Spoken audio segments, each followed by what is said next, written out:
Está con nosotros esta mañana Víctor Andrés García Belaúnde, congresista de Acción Popular. Bienvenido, Víctor Andrés. Total. Lo de ayer ha sido increíble. O sea, el presidente del Consejo de Ministros ha logrado el voto de confianza de 46. ¿Cuántos? Han sido 46 a favor, 27 en contra, 21 abstenciones. Es decir, que si suma las abstenciones y los votos en contra, o sea, claro, digamos, ya pues, dale nomás, le han dicho. Sí, o sea, sí. ¿no?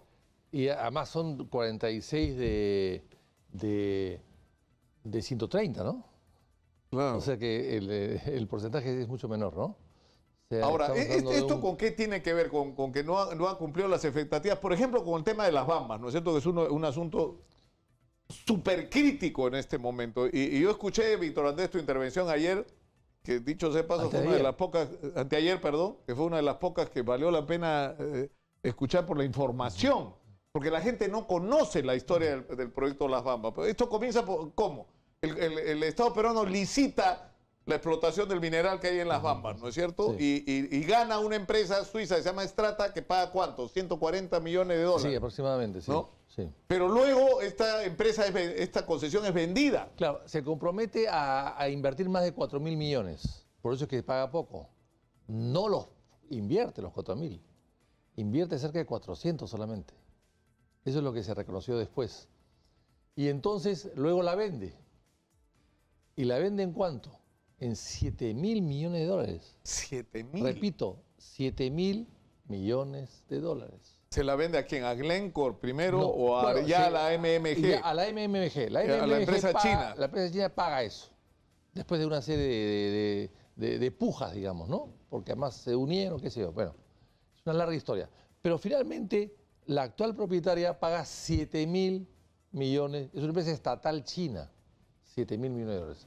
Entonces, la pregunta es ¿cuánto debe pagar de impuesto a la renta de la ganancia de capital? Porque lo primero que te llama la atención es el abismo entre lo que compraste la concesión y lo que la vendes. Así ahí es. no hay una utilidad, pero de, Así es. de narcos. Es una cosa, pero ni de narco. Supera los ni narcos. de narco, ya. Supera los narcos. Ya, pero digamos. Y el Estado siempre ausente. Ya, pero ahí en todo caso la manera del Estado de intervenir, de recuperar, es el impuesto a la renta, Por ¿no es cierto? supuesto que Porque sí. es una operación hecha en el Perú, de una concesión en el Perú. Y ahí recuerdo que hubo una disputa si el impuesto se debía pagar en Suiza o en el Perú, ¿no? Bueno, ¿y ahí qué pasa? Esto es una operación de filigrana, ¿no? ¿Qué pasa? Rápidamente, el gobierno presenta un convenio de doble tributación con Suiza. O sea, el gobierno del Perú es el que lo... Sí, así es. Humala. Humala es el gobierno antinacionalista, a pesar que ellos decían que eran nacionalistas, ¿no? Entonces el gobierno Humala presenta esto. Y yo, en la Comisión de Relaciones Exteriores, no Economía, que no ve esto, sino Relaciones Exteriores, que lo ve, porque es un convenio internacional, es un tratado internacional, me llama la atención la presión del gobierno en aprobar un convenio de doble tributación con Suiza. ¿Qué le vende el Perú a Suiza? ¿O qué le compra el Perú a Suiza? Chocolate. ¿Qué tiene invertido el Perú en Suiza? Nada. Ni siquiera Gastón Acurvo ha llegado. ¿Qué tiene Suiza en el Perú? Porque ya estamos hablando de doble tributación. Claro. O sea, beneficias, ¿no? A los que están acá, allá, y los que están allá, acá. En el Perú tiene unas minas y en el Perú compra oro. Entonces, la cosa es decir, clarísima. es un convenio de doble tributación con nombre propio, hecho para las Bambas. Totalmente. Totalmente. Entonces yo llamo al ministro Miguel Castilla, de Economía, para que vaya a la comisión. Va el 9 de diciembre del 2015, creo, ¿no? Bueno, ahí tengo la fecha. Va, ya a finales. Él lo dice y yo lo puse en mi intervención. Claro. Puse una pequeña... Claro, donde se dice, ¿qué va a pasar con el impuesto a la renta? No, va a pagar 30%, Va a dice. pagar 30%.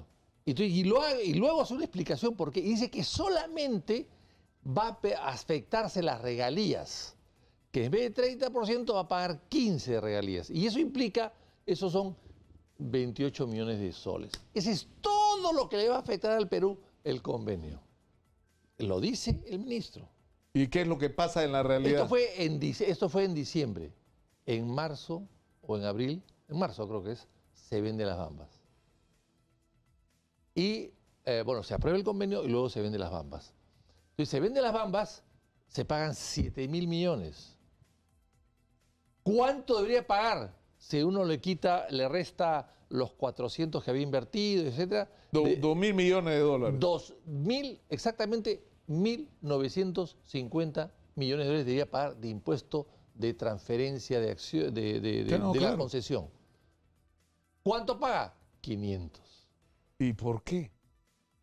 Porque se hace toda una elucubración. Hay préstamos que se hacen, ¿no?, entre las propias empresas, préstamos de empresas que vienen de fuera, y después se crea una subsidiaria en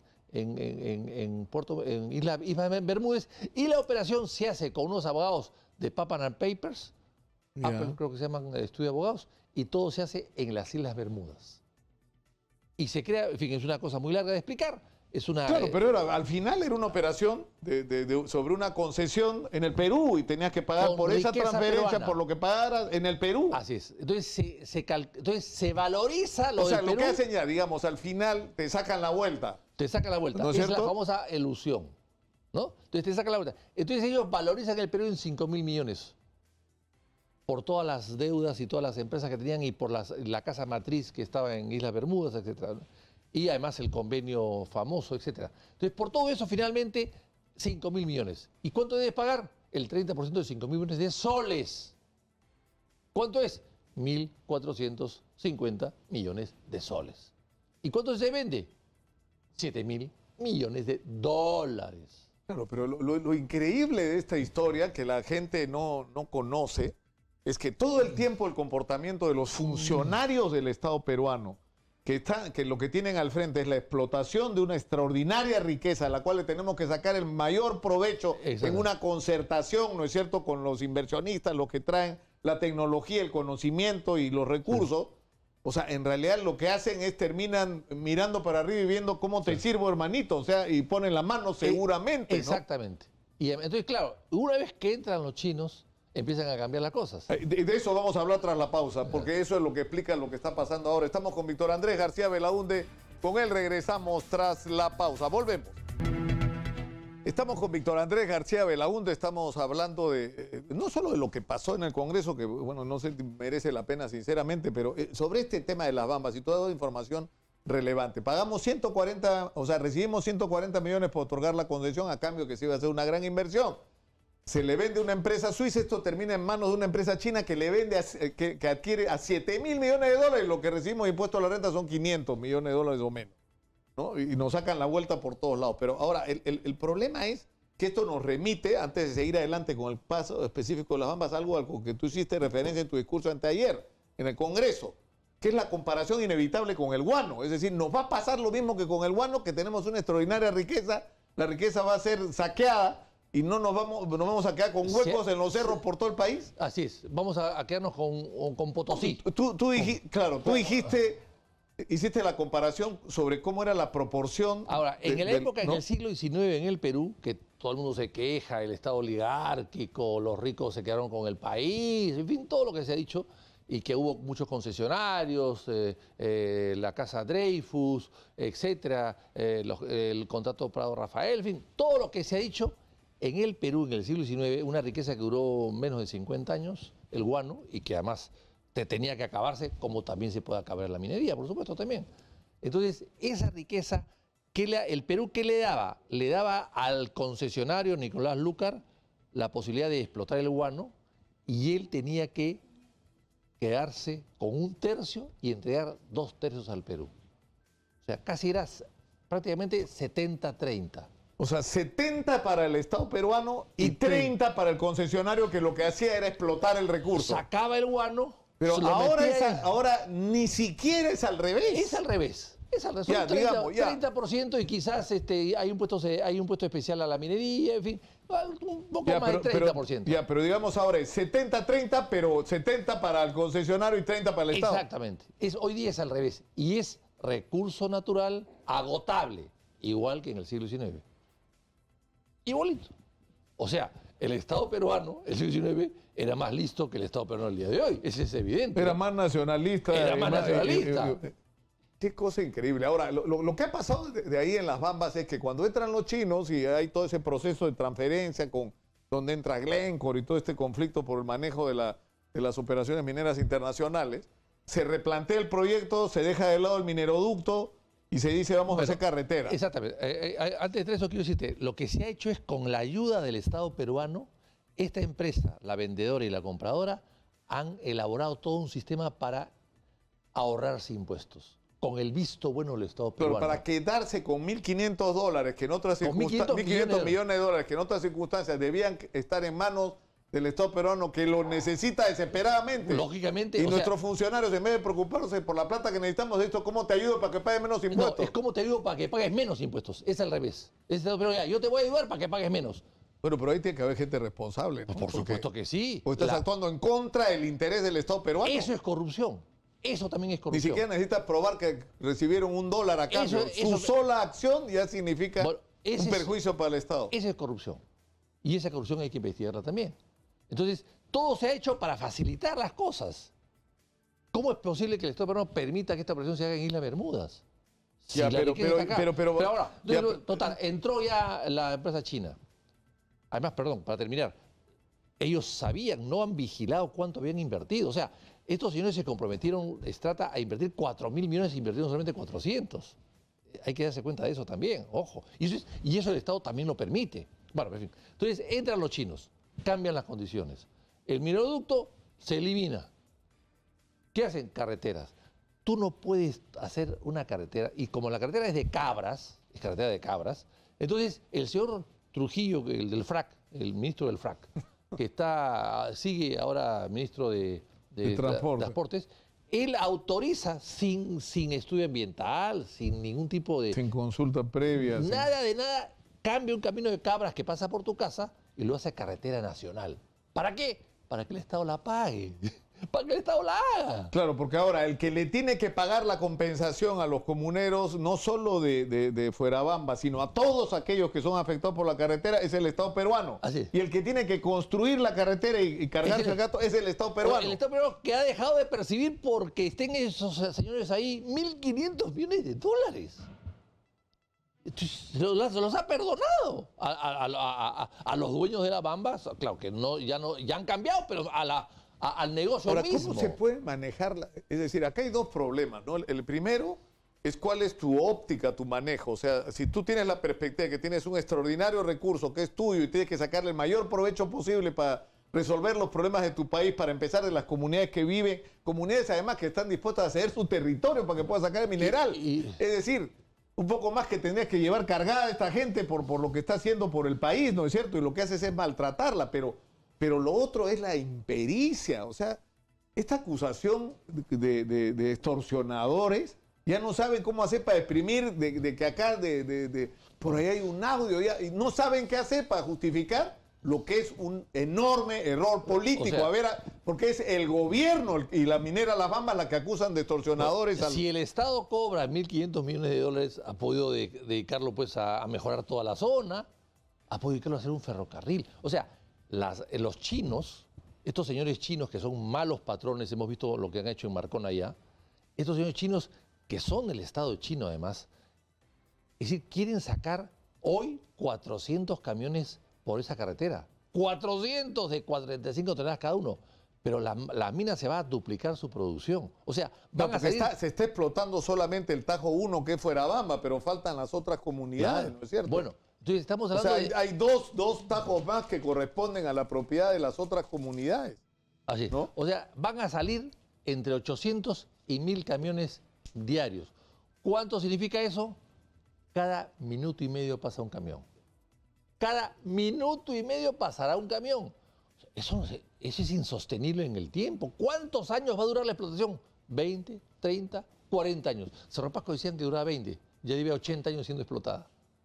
Entonces, y hay más, ¿ah? Y hay más, porque la información que yo entiendo existe en este momento es que la ciudad de Cerro de Pasco está sobre un enorme yacimiento de mineral. Así es. Entonces ahí lo que tendrías que lograr sacar a la gente de Cerro de Pasco, mudarlo a un lugar menos contaminado, con mejor vida. Y más ¿ya? bajo. Pero para eso tienes que tener de referente lo bien que ha funcionado eso en otro lado. Pues si el ejemplo que vas a dar es lo mal que hacen las cosas en otro lado, nadie va a querer aceptarlo. Así es. Entonces, ¿qué pasa?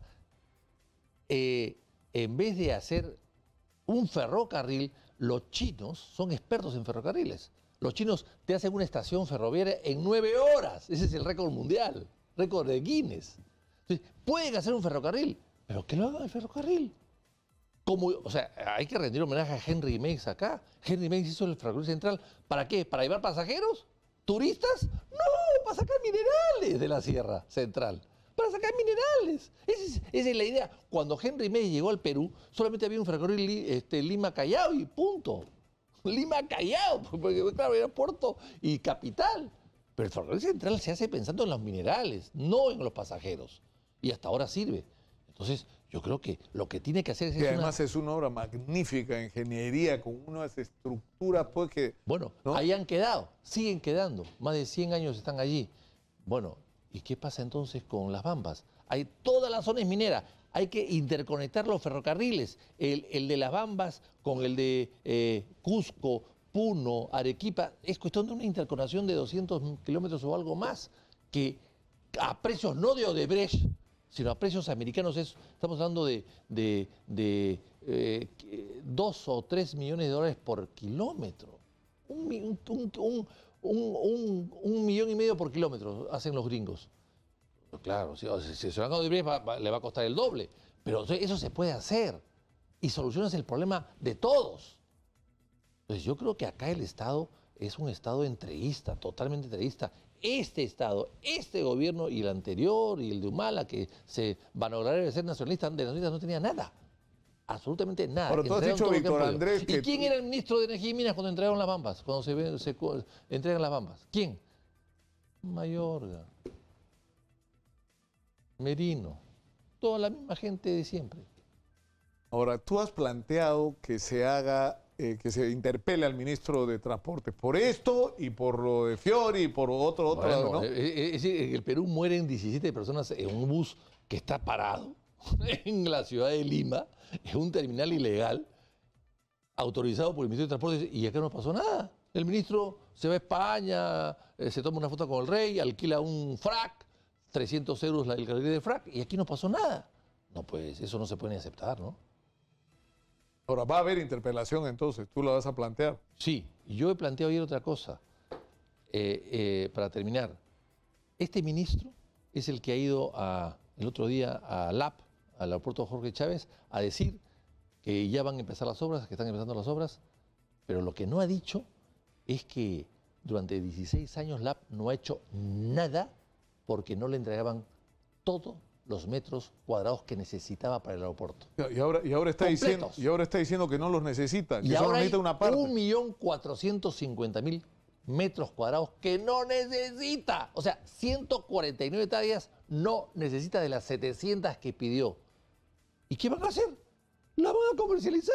Van a hacer oficina, vivienda, restaurantes. Ellos, para explotarla para ellos. Sacrificando parte del parque, de la plataforma de estacionamiento de los aviones para hacer un hub en el Perú. Y ese señor ministro les autoriza eso. Y yo le he dicho, ahí está el terminal. Si ahora, tuviste, me recuerdan ahí que están en las redes sociales ese conflicto que tuviste porque hubo el congresista que habló en quechua y que tú le dijiste que habla en castellano. ¿Qué pasó ahí? No. ¿Y eso no? No, no recuerdo Mejor nada. habla en inglés, dice que gritó alguien por ahí. Ah, no sé quién sería. Bueno, no te has enterado, pero está en las redes. Pues es un antiguo, pues, Vitocho. Tienes que entrar a las redes sociales. No tengo ni idea. ¿Cómo se puede uno saber esas cosas? No hay ni idea. Además, han habido uno o dos que han hablado en quechua y están al otro lado de donde estoy yo sentado. Es al otro lado. Es imposible que podamos escuchar sin micro, ¿no? Es casi imposible. Bueno, Víctor Andrés García Belaúnde ha estado con nosotros. Muchas gracias.